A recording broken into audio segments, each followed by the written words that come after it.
Welcome to beyond rainbow. तो आइए सुनते हैं क्रेनियम नॉवल चैप्टर 31। फिनिया एक कमरे के भीतर खड़ी थी। ये कमरा करीब 30 मंजिला बिल्डिंग की 17वीं मंजिल पर था। वो कमरे के चारों ओर नजर दौड़ा रही थी, जबकि बुआ बाहर खड़ी दो फॉरेंसिक ऑफिसर से बात कर रही थी। पुलिस ने उन्हें एक एक्सपर्ट के तौर पर बुलाया था। खुशकिस्मती से उन्हें मिस्टर विसारुट के बारे में कुछ और क्लूज मिले थे। हालांकि मिस्टर फानुवाद के वेयरहाउस में दूसरी मम्मी भी मिली थी, लेकिन उसके बारे में कोई जानकारी किसी को नहीं थी। फानुवाद का कहना था कि किसी ने वो बॉडी उसके पास छोड़ी थी और बताया था कि ये सिर्फ एक रेप्लिका है, जो कि साफ झूठ था। फीनिया ने कंक्लूड किया कि ये बस बॉडी छुपाने की एक कोशिश थी। वे जिस कमरे में खड़े थे, वो मिस्टर विसारुट का बेडरूम था। वही इंसान जिसकी स्कल क्रैश साइट से मिली थी। पुलिस कुछ क्लूज के जरिए यहाँ तक पहुंची थी। इसके अलावा उन्होंने ये भी बताया कि जिस लड़के की बॉडी बाद में मिली, उसका कोई परिवार या करीबी दोस्त नहीं मिला। बुआ ने कमरे में नजरें घुमाते हुए पूछा कि क्या फिनिया को कुछ मिला। फिनिया ने सिर हिलाकर ना में जवाब दिया। दोनों ने देखा कि कमरा काफी साफ था, लेकिन जगह जगह धूल और जाले थे, जो ये बता रहे थे कि यहाँ बहुत समय से कोई नहीं आया था। फिनिया एक डेस्क के सामने खड़ी हुई, जिस पर कुछ डॉक्यूमेंट्स की स्टैक रखी थी। उसने ग्लव्स पहन रखे थे और ध्यान से पेपर्स उठाकर पढ़ने लगी। वहीं दूसरी ओर बुआ कुछ ऐसा ढूंढ रही थी जो ऑफिसर्स की मदद कर सके या इन्वेस्टिगेशन में कोई और क्लू दे।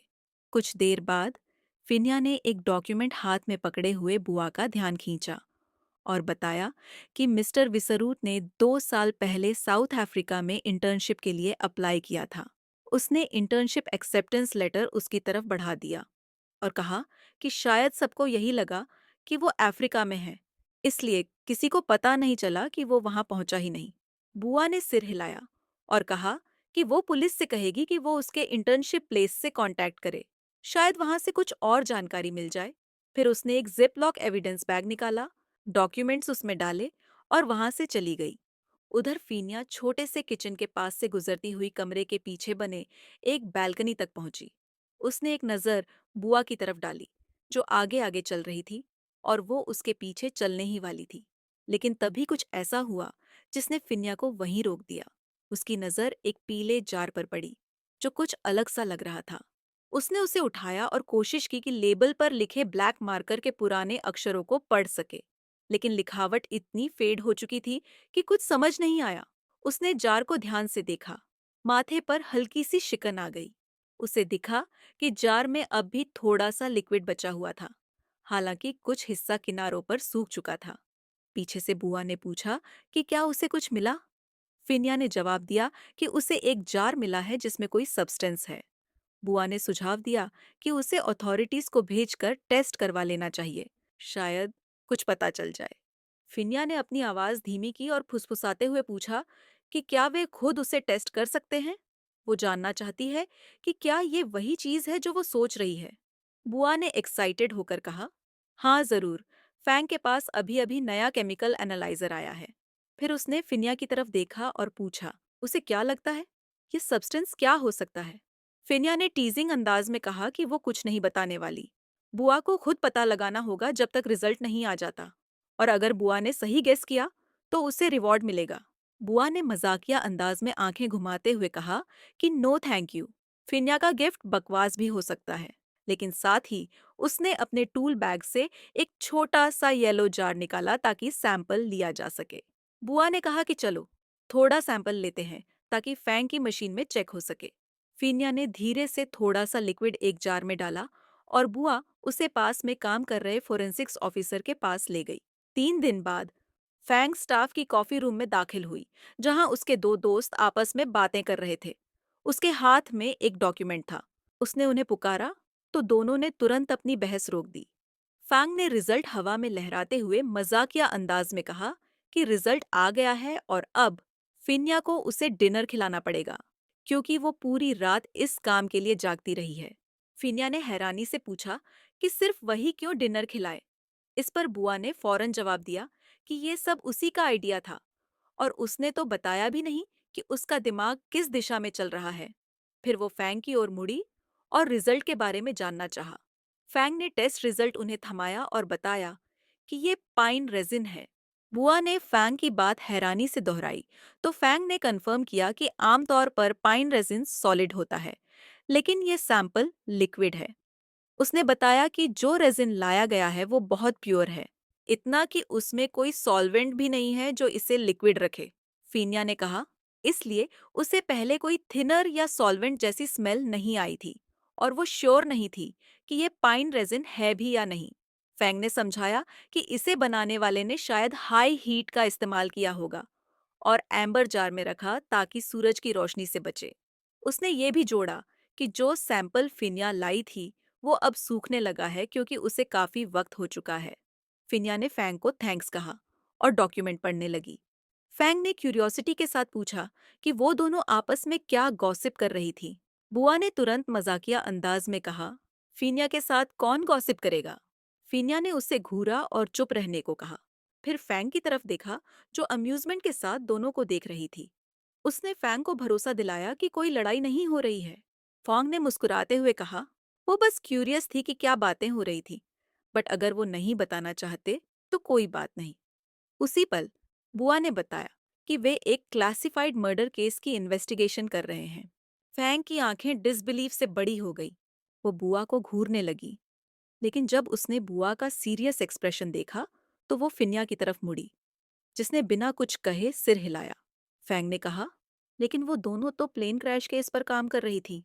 बुआ ने बताया कि वही केस अब मर्डर केस में बदलता नजर आ रहा है। फैंग की क्यूरियोसिटी और बढ़ गई।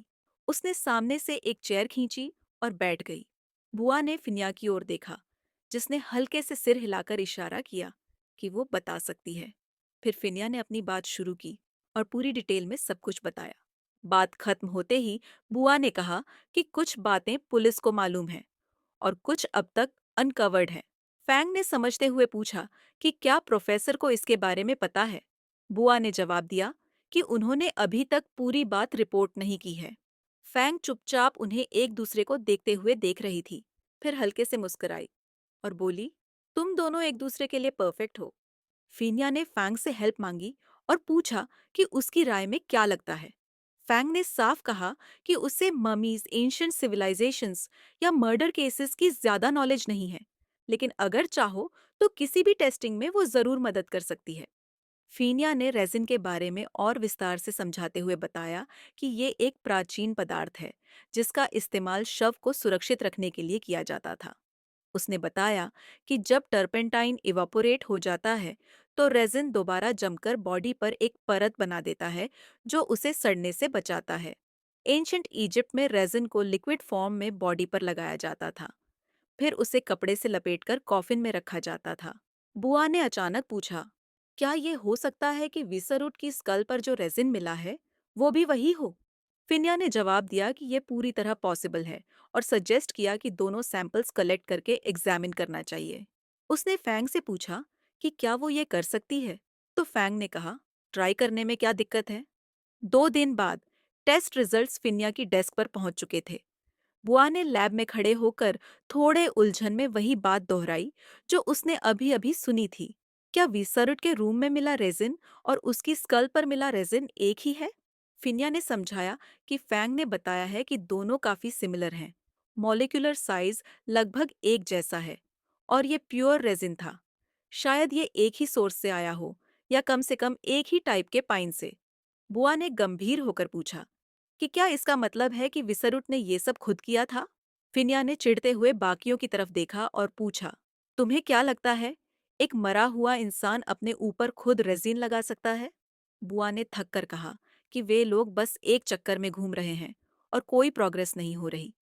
उसे लगा कि जरूर कोई कर्स है, लेकिन फिनिया ने गहराई से सोचकर कहा कि उसे ऐसा नहीं लगता। जिसने भी ये किया है वो वीसरुट को जानता था और उसे ममिफिकेशन की अच्छी नॉलेज थी। तीनों को यही लगने लगा कि ऐसा कोई इंसान ही ये कर सकता है जो इस फील्ड में काम करता हो।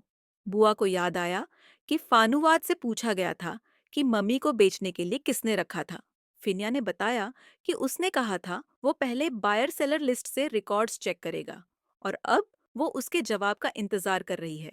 बुआ ने परेशान होकर कहा कि ऐसा लग रहा है जैसे हम एक ही दरवाजा 8 चाबियों से खोलने की कोशिश कर रहे हो। हर बार लगता है कि खुल जाएगा, लेकिन फिर कुछ ना कुछ गड़बड़ हो जाती है। फिनिया ने दृढ़ता से कहा कि अगर जरूरत पड़ी तो वे 9वीं चाबी भी ढूंढ लेंगे। उसने कहा कि फानुआट कोऑपरेटिव था, लेकिन शायद वो खुद ज्यादा कुछ नहीं जानता था। हो सकता है वो सिर्फ एक मिडलमैन हो जो बिना जांच किए सामान रिसीव और सेल कर रहा था। और अगर ऐसा है तो शायद उसकी भी जांच करनी पड़े या उस पर लीगल एक्शन लिया जाए। बुआ ने पूछा कि क्या विसरुट की स्कल और फानुआट के वेयरहाउस में जो बॉडीज मिली थी, क्या ये सब एक ही इंसान ने एक ही मेथड से हैंडल की होंगी। फिनिया ने जवाब दिया कि जैसा हालात दिख रहे हैं उसमें तो यही लगता है। कोई भी इंसान ये सब एक बार में नहीं कर सकता, वो भी रिसोर्सेज की कमी में। और पहले से ही ये साफ है कि जो भी इसमें शामिल था उसने ट्रेडिशनल मेथड्स को पूरा फॉलो करने की कोशिश की है। बुआ ने कहा कि अगर ऐसा है तो उस बॉडी की जल्दी से जल्दी जांच करनी होगी। शायद वही कॉर्प्स उनकी वो 9वीं चाबी हो जिसे वे अब तक ढूंढ रहे थे। सीन चेंज होता है। फिनिया और बुआ लैब में अपने अपने काम में लगी हुई थी। फनुवेट के वेयरहाउस से लाई गई मम्मी को पिछले दिन सुबह ही वहां शिफ्ट किया गया था। बुआ स्कल पर आइडेंटिफिकेशन मार्कर्स लगा रही थी और हर मार्कर के साथ वो बस यही दुआ करती कि पुलिस उस अनजान आदमी की पहचान कर ले और आगे कोई नई बॉडी न मिले। फिनिया बुआ की तरफ पीठ किए उन बोन्स की जांच कर रही थी जो वेयरहाउस से लाई गई थी, ये देखने के लिए कि कहीं उनमें कोई एबनॉर्मैलिटी तो नहीं है। बुआ जानती थी कि उसकी दोस्त अंदर से कितनी परेशान थी और जब तक इस सब के पीछे जिम्मेदार इंसान को सजा नहीं मिल जाती, वो शायद चैन से सो भी नहीं पाएगी। उधर इन्वेस्टिगेटर्स फनुवाद से पूछताछ कर रहे थे कि क्या इस पूरे मामले में और कोई शामिल था, लेकिन जैसा कि फिनिया को शक था, फनुवाद को कुछ नहीं पता था। अगर उसे कुछ मालूम होता तो वो बॉडी दिखाता ही क्यों। सबसे चौंकाने वाली बात तब सामने आई जब फनुवाट ने उस इंसान की डिटेल्स निकालनी शुरू की जिसने बॉडी वहां छोड़ी थी। जो नाम सामने आया वो था विसारुत, वही आदमी जिसका स्कल एक प्लेन क्रैश में मिला था।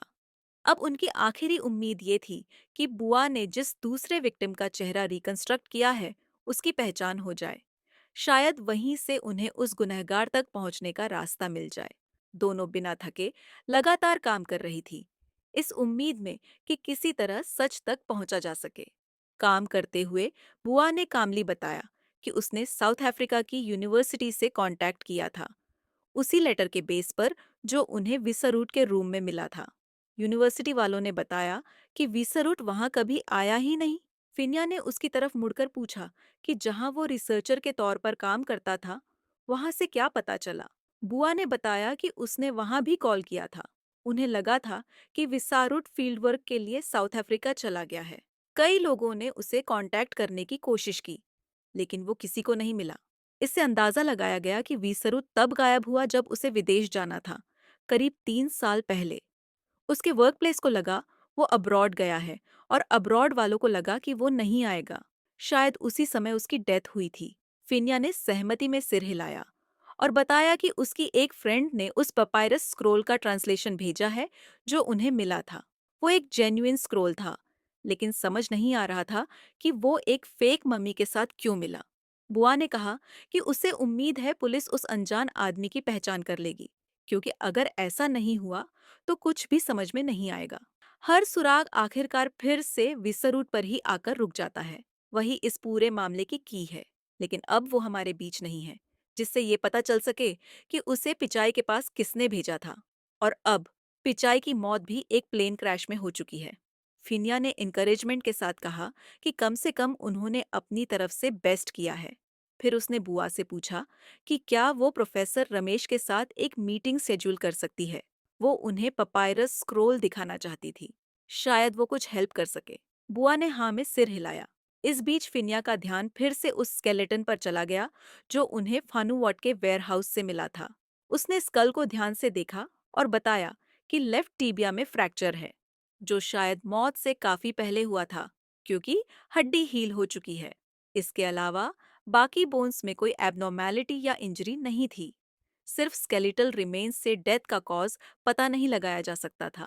बुआ ने जोड़ा कि एक्सरे मशीन दोपहर तक अवेलेबल होगी। उन्हें मृतक की उम्र का अनुमान लगाना है और वही वेरिएबल्स वो फेशियल रिकंस्ट्रक्शन में इस्तेमाल करेगी। फिनिया ने डॉक्टर बुआ की ओर देखा, जो एक और मार्कर स्कल पर लगाने की तैयारी कर रही थी, और पूछा कि उसे क्या लगता है, ये सब कितना टाइम लेगा। बुआ ने बताया कि इस बार उतना समय नहीं लगेगा जितना लास्ट टाइम लगा था, क्योंकि अब उन्हें एथनिसिटी पता है। फिनिया ने कहा कि अगर बुआ न होती तो शायद वो बहुत कंफ्यूज्ड हो जाती। ये सुनकर बुआ थोड़ी चौंकी, जैसे उसे यकीन न हो कि फिनिया ऐसा कह रही है। लेकिन फिनिया ने इंसिस्ट किया कि वो सच बोल रही है। डॉक्टर बुआ सिर्फ नॉन स्टॉप काम करने में ही नहीं, और भी बहुत सी चीजों में ग्रेट है। जब बुआ ने उसकी ओर देखा तो फिनिया ने उसकी आंखों में चमक देखी। उसने सॉफ्टली कहा कि यही वजह है कि वो उस पर सबसे ज्यादा ट्रस्ट करती है। I am proud of you. मुझे खुशी है कि मैं तुमसे मिली। बुआ ने धीरे से उसका नाम लिया और उसकी आवाज में छुपे फीलिंग्स साफ झलक रहे थे। कुछ पल के लिए वे दोनों एक दूसरे को देखते रहे। फिर फिनिया हल्के से मुस्कुराई और बोली कि अब उसे जाना होगा, उसकी क्लास है। वो थोड़ा पीछे हटी, चेहरे पर वही मुस्कान लिए, और लैब से बाहर निकल गई। बुआ वहीं खड़ी रही, मुस्कुराते हुए, बीते उस पल के एहसास में